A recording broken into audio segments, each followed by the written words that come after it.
Now on Fast Track News. After 2 students were reportedly struck by a vehicle on campus, medics evacuated the students by air to an Indianapolis hospital for treatment. Plus, President Trump posted to Truth Social that colleges will lose funding if they allow illegal protests. The university and students respond. And we meet you at the end of Mental Health Action Week. What's going on around campus to promote students' mental well-being? All your campus news, weather, and sports straight ahead. Fast Track is back. Happy Friday, Boilermakers. I'm Julia Blanford. And I'm Will Courtney. It's March 7th, and here's a look at your campus news for the week. First, an accident near University Street left 2 Purdue students in critical condition. Reporter Julia Blanford has the story.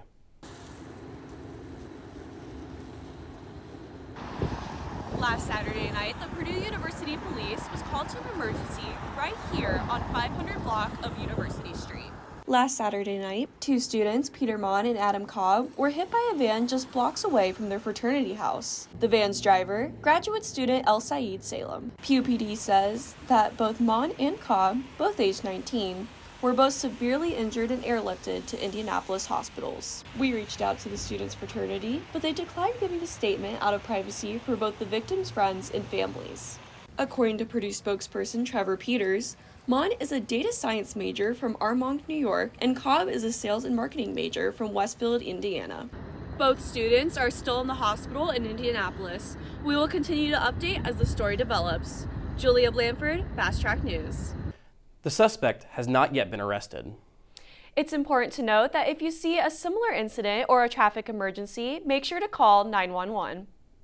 And Julia, we've had some pretty rough weather this week, haven't we? Oh my gosh, that's right, Will. It's so crazy going from 60 degrees to 16 degrees in the span of a week. Yeah.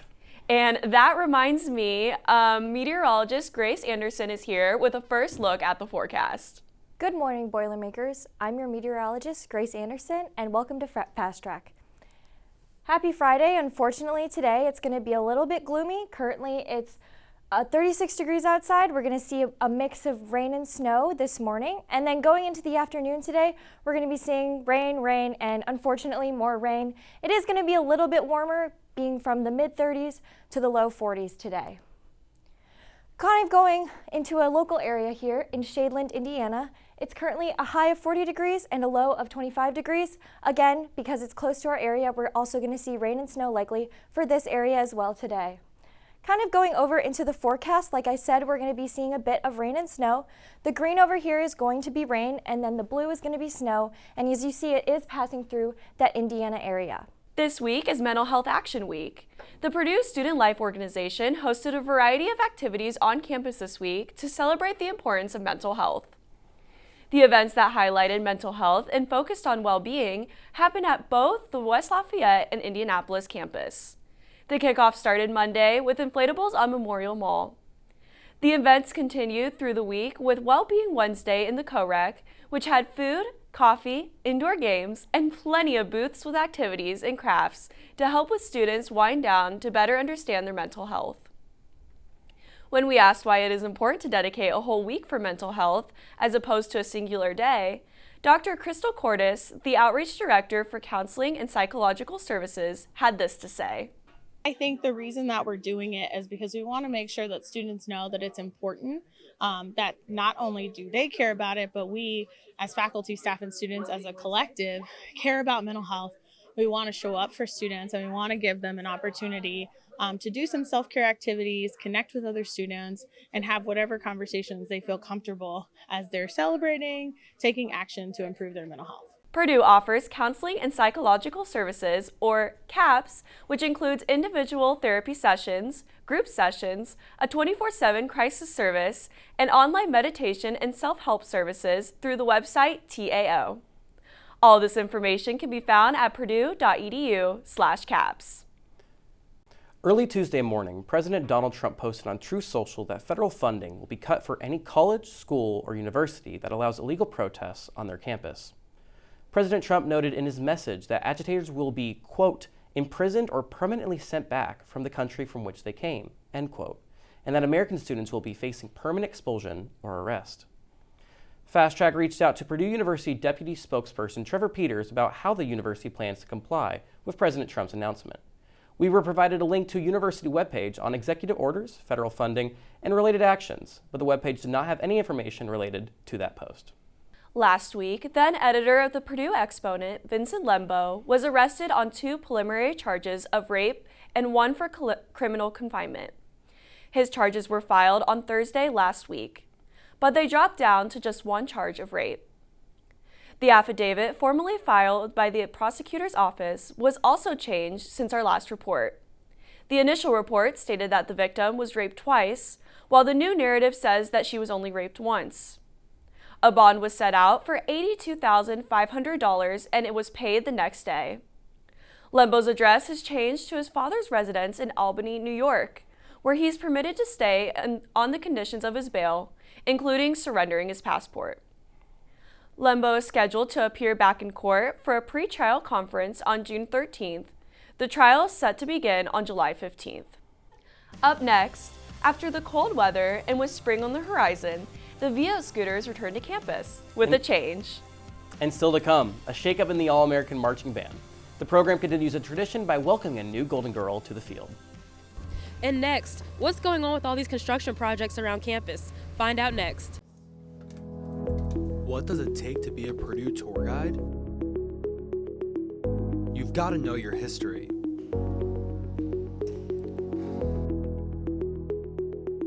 You have to know your facts.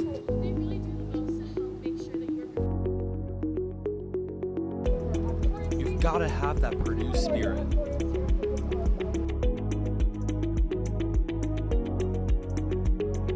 And you have to walk backwards. Hola from Spain. G'day, mates. Buenos dias. Bonjour. Hello from South Korea. I'm studying abroad in Valencia, Spain this semester. I'm studying abroad in Sydney, Australia. I'm studying abroad in Madrid, Spain. Studying at Seoul National University. At Lycée Supérieur in Toulouse, France. And I'm really getting to enjoy meeting all the new people and the culture. How different it is from Purdue University. It is an absolutely fantastic experience. I'm living my best life. I can't wait to see you guys all overseas soon. A bientôt. Adios. Nos vemos en España.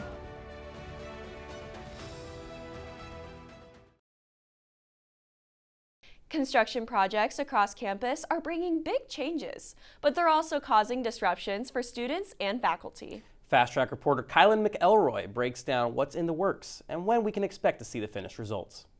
Campus is undergoing major transformations with construction projects ranging from residence halls to academic buildings. So what does this mean for everyday campus life? Let's take a closer look. The first stop on our construction update is the Liberal Arts Project, which will transform Stanley Coulter Hall, Beering Hall, and University Hall into more collaborative learning spaces. I spoke with the Director of Construction, Robert Smith, to get the inside scoop.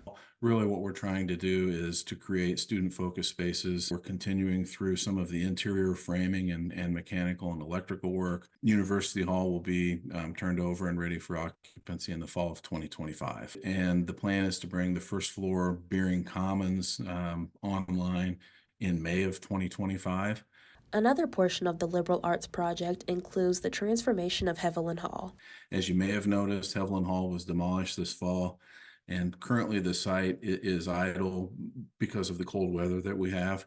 The last phase of the Hevelin Hall work in the University Hall project is to really restore the footprint of the building to a green space. So there will be some green space there, there'll be outdoor seating, and really a nice area. In addition to the Liberal Arts Project, there are also multiple campus housing projects going on as well. For Hillenbrand South, the project, we're constructing an 8-story, 896 pod-style bed facility is immediately south of the existing Hillenbrand Residence Hall, but there's also a dining piece included with this. So we're adding to the Hillenbrand dining area. We're increasing the seating from 516 to 778 seats. But with so many construction projects taking place at once, some students are concerned that their housing may not be available for next fall. I haven't seen any updates, heard anything. Going on the website, it just looks like AI generated images of the apartment. They have a contact us area, but they don't have an email or phone number. If you'd like to stay up to date on construction progress, you can visit the physical facilities website. This is Kyla McElroy reporting for Fast Track News. Looks like Purdue's campus is set for some changes in the coming years. That's right. And as a communication major, I am hoping that Beering finally gets a remodel. Absolutely. Warmer weather is coming back soon, and with it, VO scooters. These scooters are returning for the spring semester, but this time, something's different about them. Something many students may not immediately notice either. VO scooters now have GPS technology. This is to make sure that they are parked in the proper spots when the ride is finished. Appropriate parking locations are shown on the app with a P symbol, and some locations even have a sign to let the riders know where to park. Riders will be notified if they are not in the proper spot when trying to end the ride, and charges will continue until the scooter is properly parked. This will help organize the scooters better and prevent them from being left behind anywhere on campus. The scooters were brought back on March 1st and can now be used by anyone with the VO app. In late February, auditions for the 2025 to 2026 Purdue Majorette team, known as the Featured Twirlers, had their auditions, and the official group of 5 has been released. The Purdue Bands and Orchestras Department's Featured Twirlers are a group of 5 student performers that perform and travel with the All-American Marching Band. This new group of Featured Twirlers includes Silver Twins, Lily Brunig, and Anna Hardesty, Miss Boilerette, Lindsay Mack, Girl in Black, Audrey Circle, and Golden Girl Ireland Jones, who was Miss Boilerette last year. Ireland is the first ever biracial Golden Girl. We were able to talk to her this week about what her experience is and what she looks forward to in the upcoming season. Without a doubt, sort of the same things that I have been this year, but it's a little bit different because now you're leading everyone. It's also a role that little girls look up to. And so I'm super excited to be that person that I once looked up to as well. And so getting to represent baton twirling in that way is just so cool to me, and I'm super excited. Being the first biracial Golden Girl is definitely something that I'm really looking forward to. There's been a lot of girls that have come up to me at competitions and they're saying they're super excited for me, and they look similar to me. They're also mixed, and so I think that's just really cool to set that example and show that nothing's impossible, and it really just rely on your twirling and you can get anywhere. We congratulate all the Featured Twirlers and the entire twirling team. If you've been waiting to regain some lost light in your day, the wait is soon over. Sunday, March 9th begins daylight savings time. Remember to put your clocks an hour forward. Other clocks will automatically change, going from 1:59:59 a.m. to 3 a.m. Expect a later sunrise and sunset than you may be used to. We recommend going to bed early Saturday night to get a little bit of a full night's rest. Daylight savings time ends early November.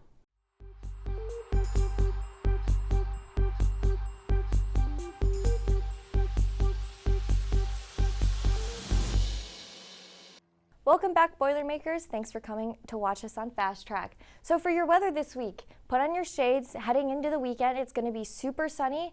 Not quite as warm as we would hope to, but it's definitely going to be sunny, so plan on maybe doing some outdoor activities after all that rain and snow. Unfortunately, towards the end of going into next week, it's going to be a little bit cloudier, not as sunny, but spring is coming and so is warm weather, so prepare for that warm weather coming up at the end of the week. Even though it's going to be cloudy, it's also going to be warm. Going into today's weather though, like I said, it's going to be a little bit gloomier, unfortunately. A high of 40 and a low of 25, and it's going to be a mixture of rain and snow. Snow more in the morning and then early afternoon, and then rain after 3-4 p.m. that day. However, I wouldn't worry too much about the inclement weather, as we're predicting less than 1/10 of an inch of rain. The snow will melt due to the weather, so I wouldn't worry too much if you're wondering about a commute. Going into the weekend, a closer look into the weekend. It's going to be sunny, like I said, on Saturday, a little bit colder than we would like to see in March, but it is going to be 26 degrees in the morning, going up to the mid-40s in the afternoon, and then dropping back down to the higher 30s within the nighttime. Going into Sunday, it's going to be not as sunny, but fortunately, we will have a little bit more warmth. Like I said, it's going to be reaching almost to the 50 mark, but not quite there, and the low is going to be the lowest in the morning at 32 degrees. Going into our next week, we're going to be looking at temperatures, like I said, when we went over the weekend, right? We were in the mid-40s, upper 40s, but going into Monday on, it's going to be a lot warmer. So we're going to see a lot of temperatures that are going to be more around 70s, the low 70s to mid-60s, which is phenomenal for if you are a warm weather person like me. Kind of going into the radar though, we don't have any rain or snow predicted as of yet and no totals because it is a bit too early. However, we do see a little bit of blue and green going through towards the end of the week, that Wednesday, Thursday next week. So we'll definitely keep an eye on that and we'll see you next week.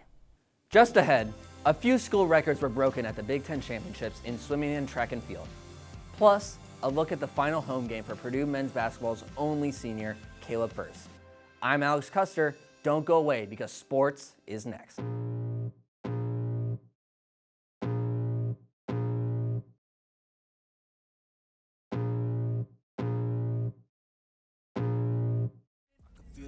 Creeping up from the heathens, got will, got fight, got pride, got reason. If they wanna go eat, then you know I'm gon' feed them. If you're coming for me, hope you're ready for a demon. I got drive, got sight, always have a vision. I don't lie at night, I be in my feelings. I'ma be fine, need time, and I'll soon be winning. I can feel the blood creeping up from the heathens, got will, got...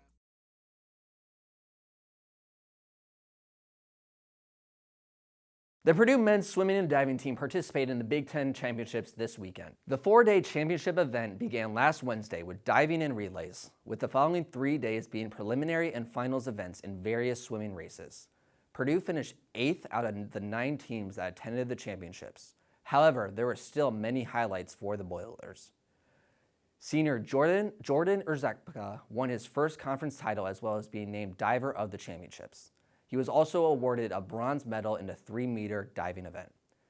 Senior Brady Samuels set multiple school records during the championships. He, along with Walker Mattis, Blake Rowe, and Evan McKessie, set the team record for 800-meter freestyle relay with a time of 6 minutes and 21.94 seconds. Samuels' an individual split of 1 minute 32.52 seconds is also a school record for a swimmer's individual leg of the relay. Samuels also broke an additional record for his split in the 200-meter freestyle relay with a time of 18.78 seconds. Purdue will travel to Bloomington to take on Indiana today and tomorrow. Last weekend, the Purdue track and field team traveled down to Indianapolis to compete in the 2025 Big Ten Track and Field Championships. The weekend started off strong on Saturday when Jalen Elrod was able to win silver in the women's pentathlon, breaking the school record for the event, which was previously set by herself 1 month ago today. They too went even better for the Boilermakers with 3 different victories, each at a different event. Cameron Miller won the 200-meter while also breaking the school record and Big Ten Championships record.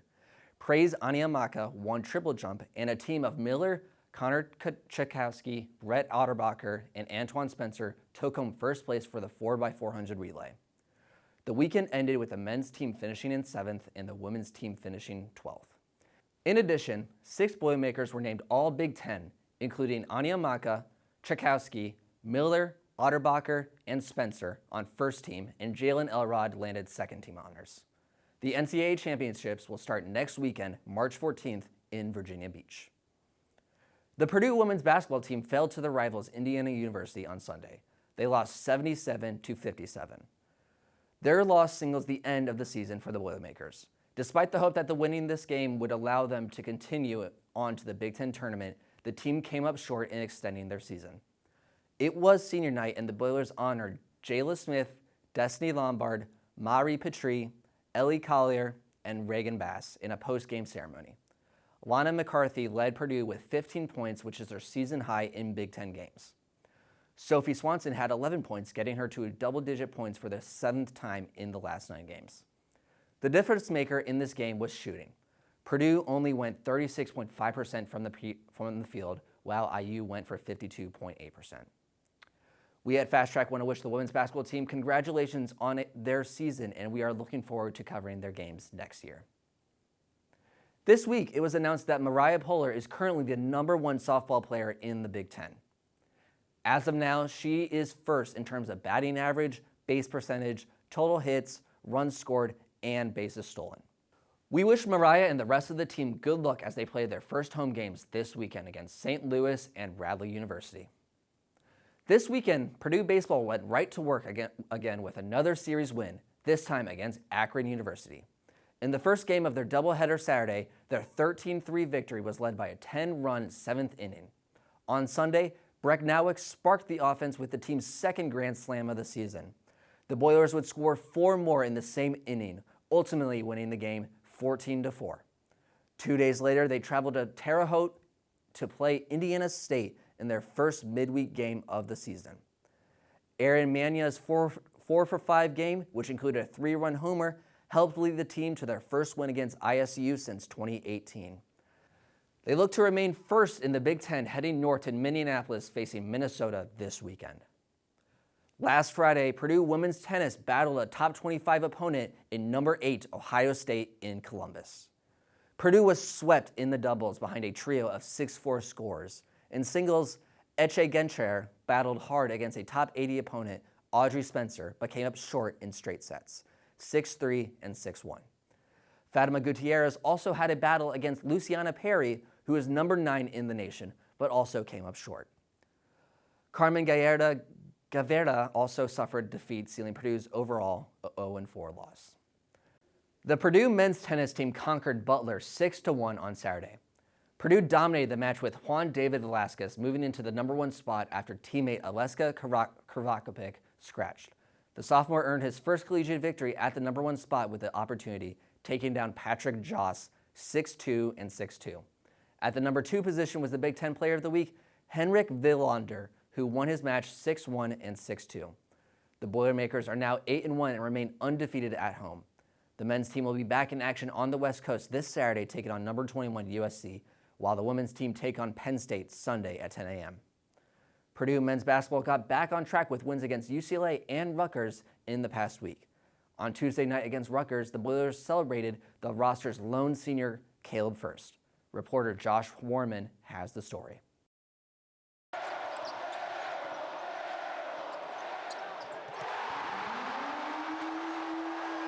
Purdue men's basketball ran away with the lead against Rutgers thanks to a hot shooting night from Braden Smith and Fletcher Lawyer. But senior Caleb First got the most applause at the end of the night.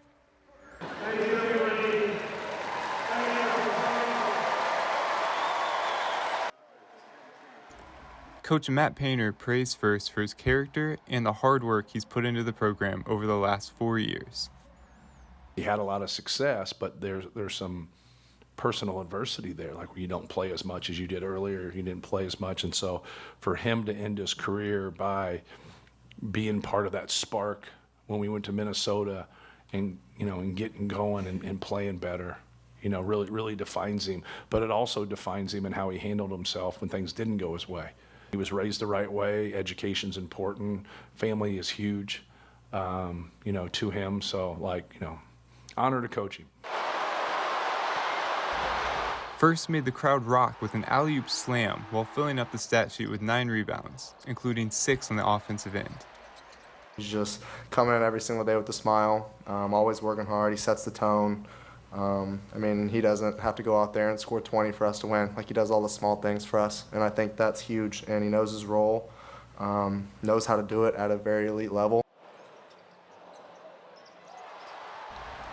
What makes First even more valuable to this team is his leadership and personality behind the scenes.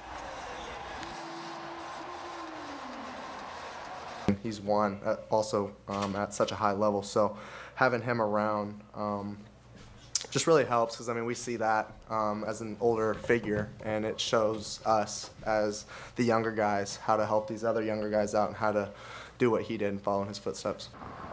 First and the Boilermakers have played their last home game this season, but their journey's not done yet. They'll travel to Champaign to take on Illinois before starting the Big Ten tournament next week. Reporting for Fast Track Sports, I'm Josh Warman. And that's a wrap for sports. But stay tuned. Fast Track will be right back just after this quick timeout.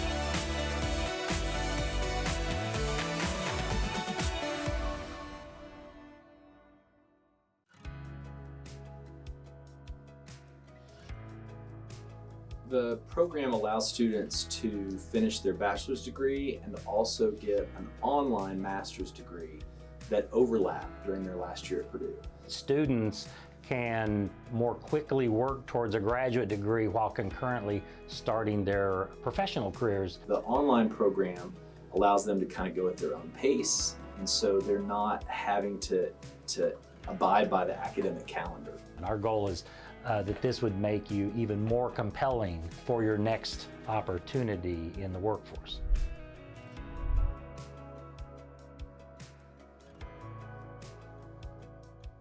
At Purdue University, we're not just students, we're future leaders.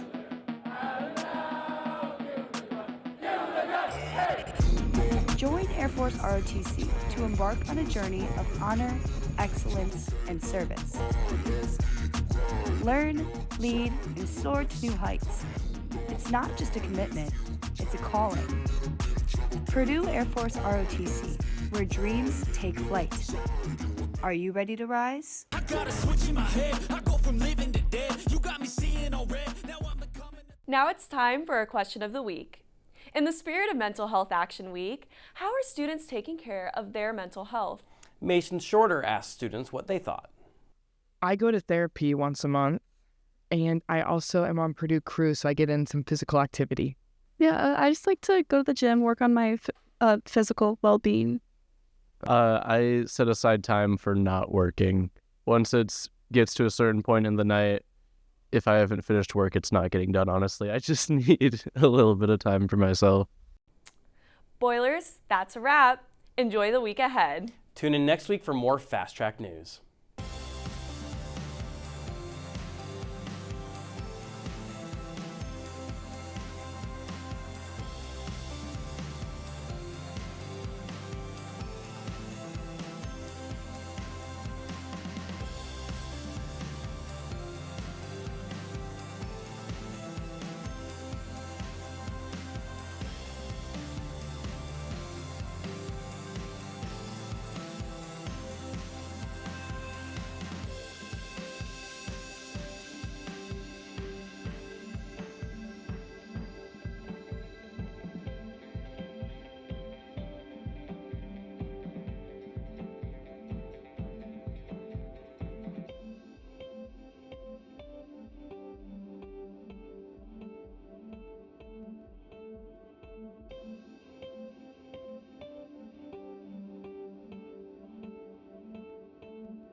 Imagine a world where Olympics and Paralympics are unified as one, and where all athletes at all levels have equal opportunities to play and perform at their full potential. Athletics has been such an influential and transformative aspect of my life. So to me, RISE is about ensuring that every person that has the desire to participate in sport has the opportunity to do so. This organization is about recognition. We believe in recognizing excellence where it is found, especially in Paralympic sports. RISE is about driving change in our community and beyond. We hope that through our events and initiatives, we can galvanize people for our cause and inspire them to create an ever-growing network to help achieve our mission. It's about connecting people of various backgrounds and who truly care about creating meaningful change together. We develop projects and hold events to bring people together at the interface of inclusivity, sports, and engineering. Our goal is to promote the equality of all sports and to improve sports performance and accessibility. Join us so that you can have a major contribution in creating meaningful change.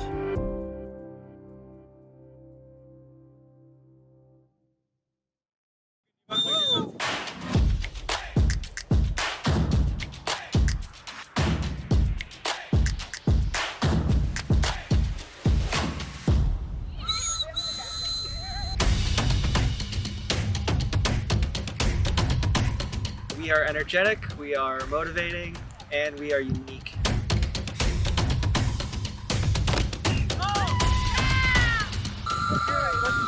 I don't think you can beat Quidditch.